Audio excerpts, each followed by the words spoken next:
안녕하세요. 뉴스 속 날씨 김수현입니다. 요로결석은 예고 없이 갑작스럽게 찾아와 극심한 복부 통증을 수반하기 때문에 많은 사람들에게 두려움의 대상이죠. 요로결석은 신속한 진단과 빠른 치료가 중요한데요. 오늘은 요로결석에 대해서 청담 피부비뇨기과 김태구 원장 모시고 함께 이야기 나눠보겠습니다. 원장님 안녕하세요. 안녕하세요. 네, 일단 요로결석 좀 많이 듣긴 했지만 어떤 건지 헷갈리는 부분이 있거든요. 어떤 질환인지 설명 좀 부탁드리겠습니다. 요로결석이란 신장 요관 방광, 즉 요로계 결석이 생기는 질환입니다. 소변 성분의 일부가 비정상적으로 모여 결정화가 되면 결석이 만들어지는데 신장에 위치하게 되면 신장결석, 요관에 걸려 있으면 요관결석, 방광 내에 존재할 경우 방광결석이라고 합니다. 이로 인해 소변의 흐름에 장애가 발생하게 되면 그 결과 심한 통증이 발생하거나 요로 감염, 수신증, 신부전 등이 발생할 수 있습니다. 남자가 여자분들보다 약 2배 정도 더 많이 발생하게 되며 약 20대에서 40대에서 흔히 발생하게 됩니다.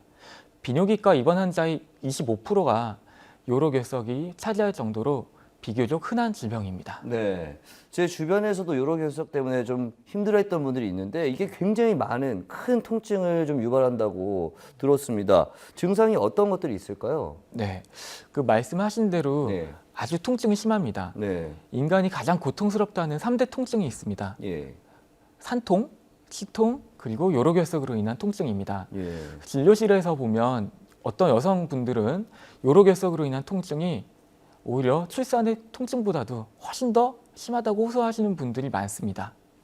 칼로 찌르는 듯한 옆구리 통증이 갑작스럽게 발생하며 대부분 환자분들은 참지 못하고 119를 통해 응급실로 찾게 됩니다. 통증은 갑자기 나타나 수시간 정도 지속되다가 사라진 후 또다시 나타나는 간헐적인 형태로 보이는 경우가 매우 흔하며 측복부 및 하복부에서 생식기까지 통증이 발생하기도 합니다.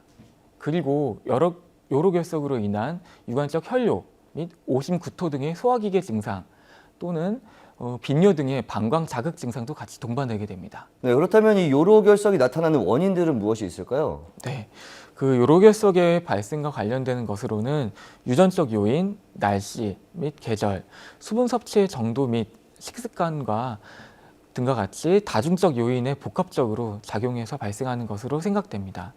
그 중에서도 가장 중요한 원인은 수분 섭취의 감소입니다. 충분한 수분 섭취가 되지 않으면 소변이 농축되게 되며 요석 결정체가 소변에 머무는 시간이 길어져 요석 형성이 증가되게 됩니다. 두 번째로 중요한 발병 원인은 식습관 때문입니다. 과음하거나 과식, 동물성 단백질 섭취 증가도 요즘 소변의 칼슘, 수산, 요산의 배설을 증가시켜 요로결석의 위험을 증가시킵니다.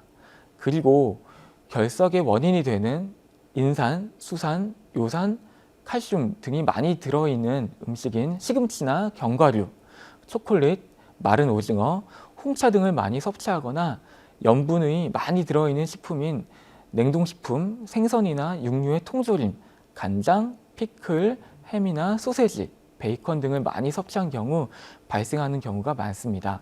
특히 우리나라 젊은 직장인들 시간이 없어 아침과 점심에는 인스턴트 식품 많이 복용하고요. 저녁에는 고기 위주의 회식까지 과음하기까지 되면 요로결석이 발생하는 확률이 아주 높게 되겠습니다. 그럼 좀 궁금해지는 게 요로결석이 걸렸다. 굉장히 아프지 않습니까? 네. 빨리 치료를 하고 싶을 것 같은데 치료 방법들은 어떤 것들이 있을까요? 네, 치료 방법이 다양하게 있습니다. 네. 요로결석의 크기, 모양, 위치, 통증의 정도에 따라 치료 방법이 결정되게 됩니다. 크기가 작고 통증이 심하지 않다면 수분 섭취 및 약물 치료로도 결석의 자연 배출을 기다려보는 것도 하나의 방법이 될 수 있습니다. 특히 하부 요관에 발생한 작은 결석의 경우 대기요법으로 자연 배출이 가능합니다. 그러나 통증이 심한 경우나 결석으로 인해 수신증이 발생하여 신장 기능의 악화를 일으킬 수 있는 경우에는 즉각적인 치료가 필요합니다. 요로결석의 치료는 과거 개복 수술에 의존하였으나 최근에는 장비의 발달로 요로결석 치료에 있어서 침습적인 치료가 아닌 덜 최소 침습적인 치료로 가능합니다. 체외 충격파 세속술이나 내시경 수술이 대표적인 치료법으로 합병증 및 후유증을 크게 줄여 빠른 회복 및 치료 기간을 단축시킬 수 있습니다. 체해 충격파 시술은 몸 밖에서 충격파를 발생하여 결석을 잘게 부수어 자연 배출이 되도록 유도하는 것으로 마취나 입원이 필요 없이 약 30분간 시행하는 시술로 결석이 1차적인 치료 방법이라고 할 수 있겠습니다. 체해 충격파의 경우 한 번에 요로결석이 해결되는 경우는 흔하지 않아 약 일주일 간격으로 엑스레이 검사를 시행하여 주기적인 치료가 필요합니다. 내시경 수술에는 신장 내 결석이 있는 경우 사용하는 경피적 신세석술 및 요관결석의 치료로 하는 요관 내시경으로 결석을 확인 후 레이저로 분쇄하는 방법인 요관 내시경, 요관경화 재석술이 많이 있습니다. 그리고 결석이 재발과 새로운 결석 형성을 예방하는 약물 치료가 가능하며 흔하진 않지만 요산석에서 약물 치료로 결석을 유괴시켜 치료할 수도 있습니다. 각 치료법은 나름의 장단점을 가지고 있으므로 결석의 크기와 위치, 신장의 기능, 환자의 전신 상태 등 여러 면을 고려하여 개별적으로 결정하여야 합니다. 네, 좀 말씀을 들어보니까 치료 아픈 것도 아픈 거지만 치료도 쉽게 뭐 되는 것 같지는 않아요. 따라서 좀 예방이 더 중요할 것 같은데 생활 속에서 이 요로결석을 예방할 수 있는 방법들이 어떤 것들이 있는지 설명 좀 부탁드리겠습니다. 네, 요로결석을 예방하는 방법은 많습니다. 요로결석의 재발률이 아주 높은 편입니다. 1년 내 10%, 5년 내 30%, 10년 내 50%로까지 재발률이 높게 보고되어 있어 예방이 매우 중요합니다. 따라서 요로결석 환자는 식이 조절과 충분한 수분 섭취에 신경을 써야 됩니다. 특히 땀을 많이 흘리는 경우에는 더더욱 충분한 수분 섭취가 필요하며 하루에 2리터에서 3리터 이상의 수분을 섭취하는 것이 권장됩니다. 가끔 환자분들 중에 수분 섭취로 차나 콜라, 맥주 등을 물어보시는 경우가 많습니다. 차 및 콜라에는 결석 성분이 하나인 수산이 많이 들어있으므로 피하시는 것이 좋으며 맥주를 많이 드시는 경우 다음날 탈수가 많이 되기 때문에 피하시는 것이 오히려 더 좋겠습니다.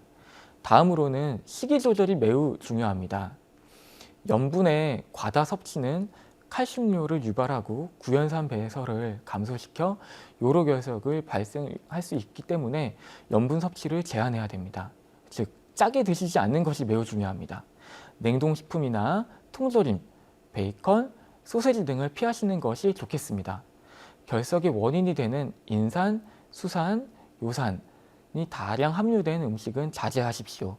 이전에 말씀드린 시금치나 견과류, 초콜릿, 마른 오징어, 홍차, 치즈나 아이스크림 등은 피하시는 것이 좋겠습니다.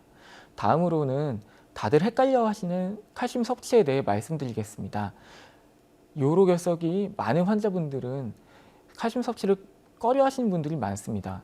요로결석 환자에서 칼슘 섭취의 제한은 오히려 더 요로결석을 위험도를 증가시키므로 가능한 한 제한하지 않는 것이 좋으며 하루에 2잔 또는 3잔 정도의 우유 섭취는 제한할 필요가 없습니다.